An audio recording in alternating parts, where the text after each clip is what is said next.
Motema, nous voulons le changement de la Constitution. Ce que Koti, Banana Kokoma Bongo. Je demande le changement de la Constitution parce que Toko Beta pe masolo nango. Toko solo la bandeko. Vidéo Moussou Uchi Kokoya. Sur cimetière de Kanombe na Rwanda. Bandeko bakundi mais basisi kokunda ba changer cimetière. Toko beta lisolo wana. Toko beta lisusu awa bandeko nanga ba congolais. Toko beta lisolo ya 5 na kolobango avec beaucoup plus de détails. 5 envoyés spéciaux. Il y a États-Unis d'Amérique. Baye awa na République démocratique du Congo. Mibale bazali ya département d'État américain. Misatu bazali ya trésor américain. Baye kosala nini tokobeta masolo nango awa na kati ya émission.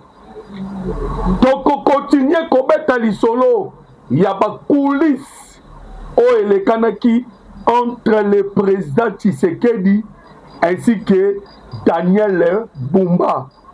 Bandeko, le président Tshisekedi a frappé fort à Tolobi pour na bandeko ba vivre na ville province de Kinshasa.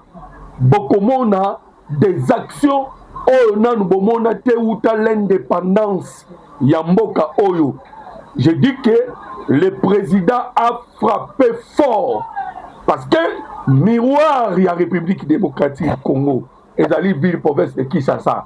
Voilà pourquoi mokonzi mboka a eu décision à makasi sur la ville province de Kinshasa. Tokobeta bilo lisolo wana pe na kati ya émission.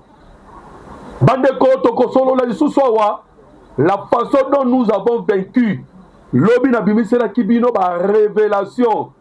Il y a dossier au Italie Ebola. Ebola wana batinda ki yango na mission moko spéciale. Tebisa kibino que M. Vincent Master ainsi que Claude Koué Baimi Balé au Bakangaki Bango aux États-Unis d'Amérique avec 113 fioles. Et vous avez compris que Babwa Kela Kibiso Mpox. Donc, toujours le bas, Makambo Kobi ya spiritualité, Bazo Memango na Bonzoto Boye. Donc, Babwa Kela Biso maladie ya Mpox.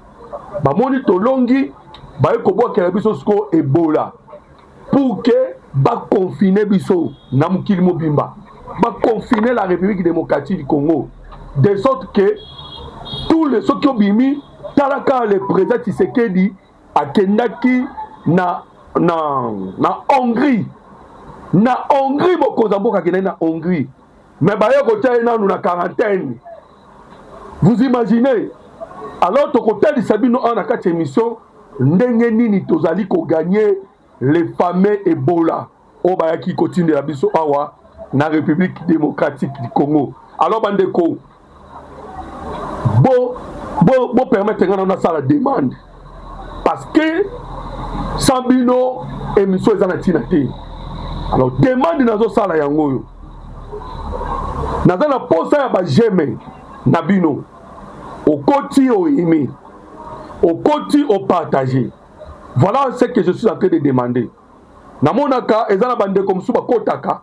Mais bazo ko emete les habitués au balandaka biso bayebi déjà à kotaka à aimer à kotaka à partager boyo kasiko bandeko décision o ezo makilobi to bandi wana na niveau ya assemblée nationale bongo na kobeta lisolo ya ba envoyé spécial ya États-Unis d'Amérique bongo na sabino pourquoi Massad Boulos a quelque se retrouver à tout terminer masolo na niveau ya Kenya a quelque ça la nini na Kenya boyoka tout savoir sur la loi référendaire adoptée mardi 9 juin. Le texte a été approuvé par 348 députés sur 351 votants en l'absence des élus de l'opposition. Le texte encadre la convocation du référendum par le président de la République, son organisation par la CENI ainsi que les règles de campagne, de dépouillement et de contentieux. Il prévoit également la possibilité de mettre en place une assemblée constituante élargie en cas de projet de nouvelle constitution. Alors, bandeko ba Congolais boyoki tese wana ndenge salamaki, alors boyoka lisusu ndenge ba décision o ezali kokoya par rapport ya test wana. Boyoka bandeko ba Congolais. Ce texte massif est de 93 articles, fixe désormais des règles du jeu ultra strictes pour les prochains scrutins.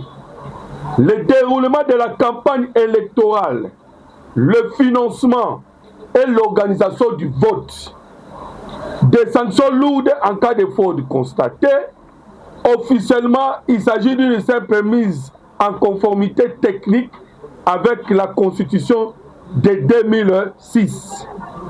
Pourtant, dans les couloirs de Kinshasa, la tension est palpable et le débat s'enflamme. Alors, Bandeko, Boyoki déjà, test il y a 93 articles.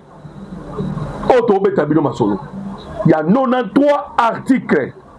Et dans 93 articles, on va voter. Ezali ko talisa référendum oyo et sengeli peuple congolais a voté. Donc lobby déjà masolo Cécile lobby masolo non surtout ici là qui déjà sur ces tests ont déjà battu en place. Alors vous comprenez que tu passes déjà à la vitesse supérieure. Tu passes à vitesse supérieure. Mbala bomoni bandeko ba Congolais toye komona mbala moko monsieur oto bengi na kombo ya Martin Fayulu abimi mamona poisa oh batu baya vendredi pourquoi bengi batu vendredi abengi vendredi pourquoi parce que azalaki déjà basu bazwaki deux décisions ezwamaki deux décisions mais ezwamaki na Kenya. Voilà pourquoi les États-Unis d'Amérique yemoko Amérique atindi batu na Kenya, Amérique atindi batu na Kenya pamba te. C'est parce que na niveau ya Kenya ba décision mibale ezwamaki, l'attaque oyo bomoni ba opposant ba attaquer ainsi que Ebola oyo bomoni bandeko ba Congolais ba décision nyonso toloba ezomaki na Kenya. Ndenge nini opposition ko travailler, ndenge ba ko organiser ba marche, ndenge ba ko organiser ba sitting, ndenge ba ko organiser nyonso ba décision ezomaki na Kenya. Et lelo awa tozoloba na bino nyonso wana États-Unis d'Amérique sa monaki que na niveau ya Kenya il y a eu des décisions qui ont été prises pour déstabiliser la République démocratique du Congo. Voilà pourquoi les Américains peuvent na part na bango bakima kimbangu bake kobimisa biso la loi 8704. Bandeko ba Congolais, vous allez constater que mikolo nyonso tozobetela bino lisolo ya loi 8704 tozobeta yango pamba te. La loi 8704, oh boyoka qui décision dans les États-Unis d'Amérique. Ils ont bloqué France. Ils ont bloqué ma pays, non surtout l'Afrique. Et vous allez constater que même les Bangonio sont basali nini. On comprend que Nanyo sont baso sala, ils ont bimé l'autre côté. Zéro. Nous sommes basali ma zéro. Pourquoi la loi 8704, il y a pas américain, ils ont bloqué. Cette loi 8704 oblige les États-Unis d'Amérique, c'est-à-dire qu'obliger l'Amérique à sécuriser la République démocratique du Congo. Non simplement à sécuriser la République démocratique du Congo, mais à attaquer Bamboka Nyonso, Oyo, Bazali qu'on travaille contre la RDC. Pas attaquer Bamboka Nyonso. Et vous allez constater que tous les pays Oyo bazali ko attaquer RDC, les États-Unis n'ont pas attaqué Bango. C'est le cas de Kenya de Naouchko Sabino. C'est le cas du Kenya. Naouchko Sabino. Alors, vous avez kabande ko Congolais. Guerre entre l'Iran et Israël. Si aujourd'hui les États-Unis d'Amérique continuent la guerre, voilà. Parce qu'il y a une loi, Oyo, Bomonaki, Américain, Basignaki et le monde Israël. Pour la protection d'Israël. Pour la protection d'Israël. Il y a eu une loi. Voilà pourquoi, même à Solo, la République démocratique du Congo est aussi protégée en ce moment. Bon, qu'est-ce qu'on attend, Bino? Qu'est-ce qui se passe maintenant na Kenya, na moment Bino Masolo? Parce que, na Uti Koloba, na Kenya, Eza Koinda. Qu'est-ce qui se passe na Kenya? Boyoka bandeko ba Congolais. Boyoka makambozo le kana Kenya, Massad Boulos. Boyoka Massad Boulos. Qu'est-ce que Massad Boulos a lobby? J'ai eu l'honneur de rencontrer le président kenyan William Ruto, le docteur William Ruto.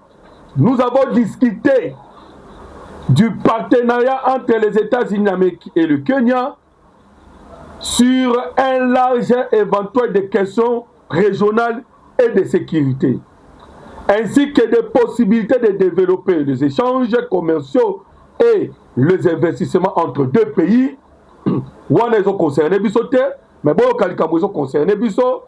Nous avons évoqué la coopération américano-kenyan face à Ebola et j'ai remercié le président Ruto pour son soutien.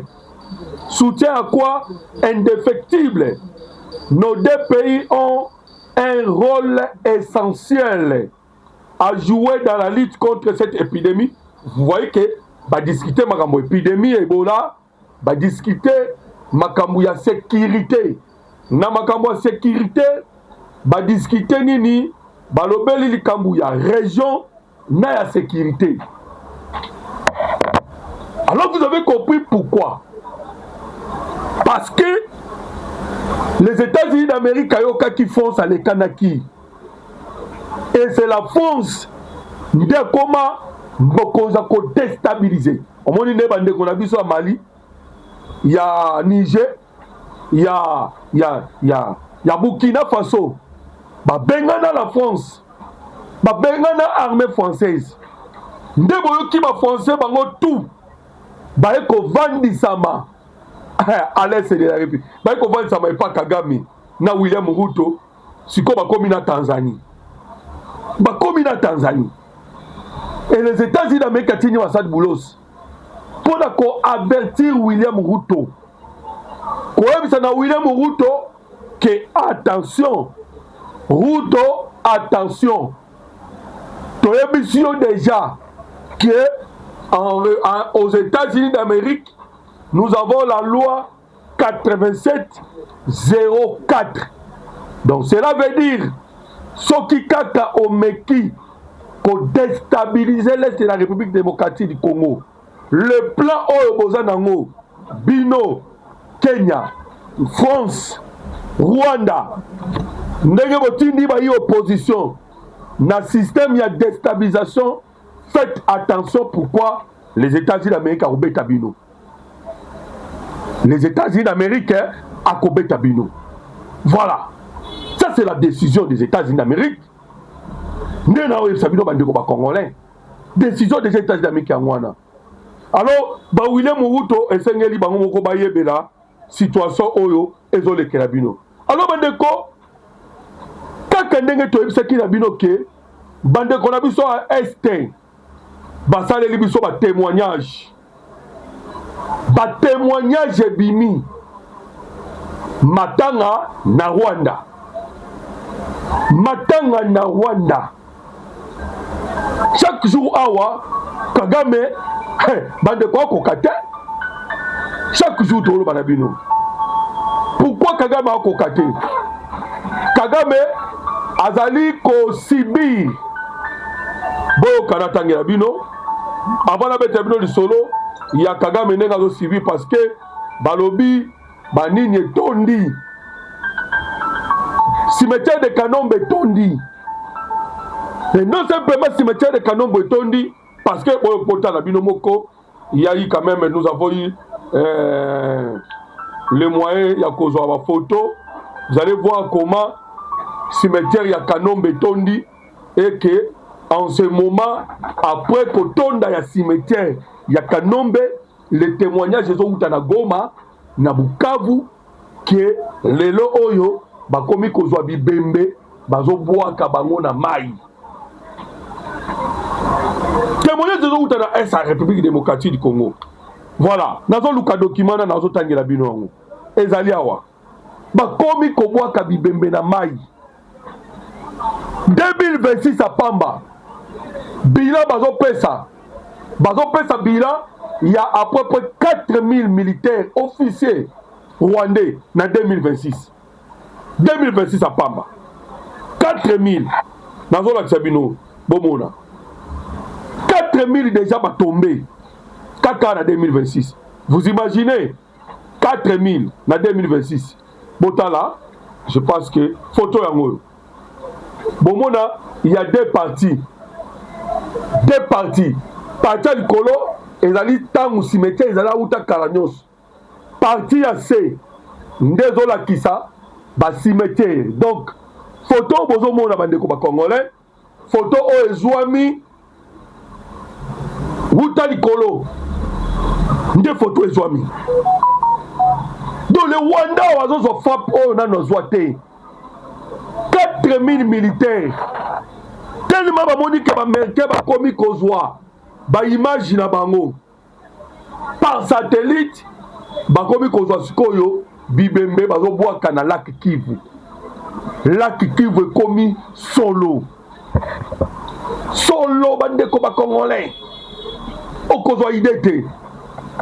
Alors boyoka sikoyo situation oyo eza sikoyo na minute oyo na S parce que le FARDC a communiqué. Nazo bandana kotanga ya bino communiqué à FARDC et après na yebisa bino boyoka cette réponse farouche ya bayi FARDC. Boyoka na FARDC, les forces armées de la République démocratique du Congo portent à la connaissance de l'opinion nationale et internationale que la coalition RDF-AFC M23 ainsi que les alliés Twiranarewo et Red Tabara ont mené le lundi 8 juin 2026 des attaques à l'aide de drones contre plusieurs localités et positions de FARDC. La République démocratique du Congo a condamné ces attaques meurtrières. Les forces armées de la République démocratique du Congo condamné avec fermeté ces nouvelles attaques qui exposent davantage les populations civiles de haut plateau à une situation sécuritaire déjà fortement dégradée par des années d'agression. Boyoka, tout en réaffirmant leur attachement aux efforts de paix en cours, les forces armées de la République démocratique du Congo demeurent vigilantes et pleinement engagées dans leur mission de défense et de l'intégrité territoriale et de protection des populations civiles et prendront tous les dispositifs nécessaires pour faire face à toute menace contre la souveraineté nationale. Voilà, on a communiqué il y a Bayi FARDC. Alors, on va communiquer en gros pour que la communauté internationale ayoka, ayeba, ozo lekana. Mais les FARDC va surprendre le M23. Va surprendre le M23 pour yoka, bandeko ba congolais. Qu'est-ce qui s'est passé? Yoka, la guerre. Boyoka, bandeko ba congolais. Il aurait fallu seulement moins de 48 heures pour une intervention musclée musclé de la redoutable unité spéciale de FARDC, communément appelé Ibou et Serpent Noir, considéré comme le dernier rempart de l'armée congolaise, appuyé par d'autres unités pour réhisser les drapeaux congolais à Mikenge, à Kakenge, à Kalingi. Badeko, nayebi bino ke le FARDC bazalaki babotoli mboka atikali avandi, babotoli mboka atali kaka. Mais awa tozoyebisa bino surprise générale, surprise, je vous dis bandeko bakongolais, ya kosakana te, bazwaki mboka parce que Rwanda betaki ba drone, uta Rwanda ba drone ezoya kokitela biso uta Rwanda. Mais les FARDC ont répondu farouchement. To répondre bango farouchement. Boyoka, to récupérer tous les mboka wana et non simplement to récupérer matanga na Rwanda. Nde boyoka ki Laurence Kanuka ye na média. Oh non, les forces yabayi FARDC on fait ceci. Nde bayo ndenge bino boyebi nzemu na bango. Ya obalobaka zone dansement peuplé. Boyebi nzembo wana. Boyoka na sisa kotangela bino. Après en effet la prise de l'agglomération de Mikenge par la coalition Twanae au M23, appuyée par les drones rwandais, l'avant-midi de ce lundi 8 juin 2026, 9h30, c'est mercredi 10 juin 2026, les forces armées de la République démocratique du Congo viennent de reprendre le contrôle entier de Mikenge, Kakenge et Kalingi. Des localités stratégiquement importantes dans les hauts plateaux du territoire de Fizi en provenance du Sud Kivu. La coalition rebelle Twanae au M23 soutenue par le Rwanda est en débandade dans la zone, confirme plusieurs sources locales. Voilà. Et bon, article Opemususu, la situation, il y a Est et il y a République démocratique du Congo. Balobi boy. Très bonne nouvelle. Le FARDC ont repris les contrôles de Mikenge, Kakenge et de Kalingi dans les hauts plateaux de Fizi, Sud Kivu, après une offensive rapide appuyée par des unités spéciales. Ces localités étaient récemment occupées par la coalition Touanareo M23 aux forces armées congolaises de la République démocratique du Congo. Voilà, bandeko. Ndenge bomoni sikoyo réaction ya ba FARDC. Vous savez pourquoi les FARDC a commis boy? Bandeko ba congolais, awa tozolo bana bino, nous avons na la République démocratique du Congo nyonso. Donc ce koyoki les M23 jumwa mboka. Yebara ke les FARDC a benda bango en profondeur pour ya kubeta. Pour ya kubeta. C'est le système où le président Tshisekedi Alobaki. Il faut qu'on diminue l'effectif, il y a armée rwandaise. Pourquoi? Parce que Tobongi c'est déjà opposition. L'opposition a déjà Wana. L'opposition a Wana, il y a Rwanda. Lorsque tu consommes les militaires rwandais, on va dire qu'on a un Congo, tu diminues l'effectif. Et après, tu continues. Tolongoli Kagame. Donc Kagame doit quitter le pouvoir. Si Kagame ne quitte pas le pouvoir, bandeko ba congolais peut causer na la République démocratique du Congo. Ngaite muna loba kiango. Mutaloba imaka na loboyo. Ezali nani? Ezali le général Neva Evariste Ndayishimiye. Yende mutasala ki déclaration wana. Evariste Ndayishimiye alobaki Paul Kagame, c'est un trouble-maker. Un trouble-maker. Voilà pourquoi la décision des États-Unis d'Amérique. Bandeko, vous voyez que les États-Unis d'Amérique, Kagame déjà Aza Moutoumoko déjà déclassé. Selon l'Amérique, selon les États-Unis d'Amérique, Kagame n'est plus. Kagame n'existe pas. Je vous dis la vérité. Kagame a coexisté selon l'Américain. C'est déjà une personne oyo page a tourné. Page a tourné bandeko ba Congolais. Alors boyoka awa sikoyo na bete bino di solo ya témoignage parce que ba témoignage ezo bimakuna ya ba sabotage. Sabotage comme ko salama. Tellement ba beta mingi ba comme ko sa sabotage. Boyoka Goma. Un habitant dénonce de nouvelles exécutions présumées et la découverte de corps dans le lac Kivu. Un habitant de Goma dénonce mercredi 10 juin de présumées exécutions sommaires attribuées aux rebelles du M23 et à leurs alliés rwandais dans la ville sous leur contrôle. Dans un témoignage transmis qui nous a été transmis, ces habitants affirment que deux corps ont été découverts flottant dans le lac Kivu, au niveau du site communément appelé Bosco Lac. Selon lui, les victimes seraient des jeunes hommes arrêtés auparavant à leur domicile dans le quartier Ndosho par les éléments de M23.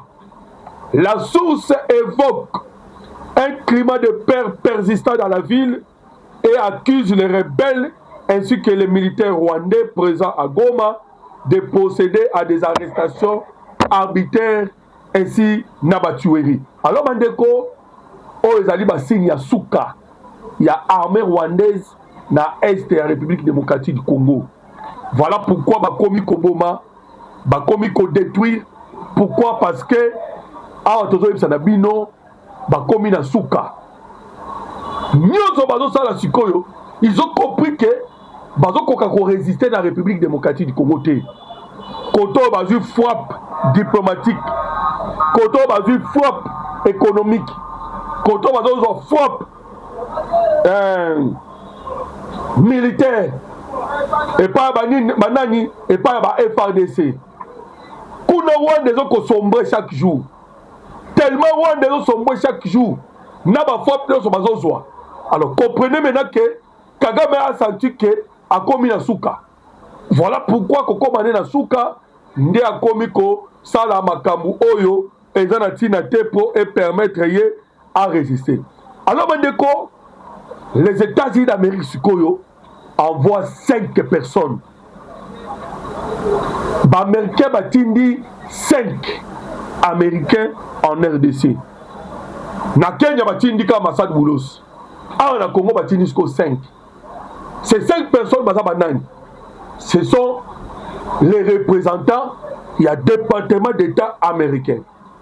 Ba misusu bazali ba représentant, il y a wapi, il y a trésor américain. Pourquoi trésor américain? Pourquoi département d'État américain? Pourquoi?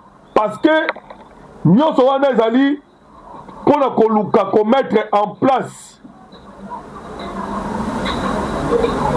Nous mettre en place tout ce qu'il faut pour nous clouer Kagame. Et non simplement qu'on clouer Kagame, mais qu'aussi l'isa Kagame makasi. Qu'aussi l'isa Kagame makasi.